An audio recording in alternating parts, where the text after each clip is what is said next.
Hello guys, good morning. This is Admiral PH.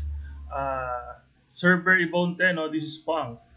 Ngayon, ang topic natin, paano makakuha ng 1,000% rate ng Epic Gear. Sobrang dali lang talaga. Sobrang dali lang makakuha ng Epic Gear.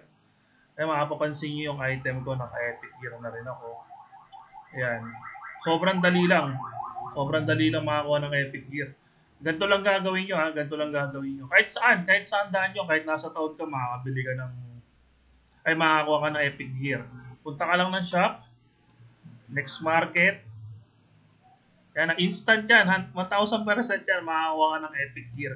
Tapos click nyo yung marketplace history, tapos punta kayo ng leather, depende yan sa job mo kung plate ka or cloth. Pindutin mo yung upper armor, then pindutin mo yan, so purchase mo, yan, automatic, 1,000% makakuha ka ng Epic Gear.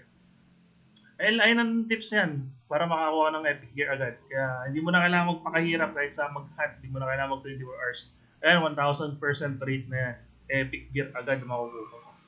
Yan, maraming salamat guys. This is Fang again on Adworld PH Vote 10. So, kita-kits tayo dito mga bossing.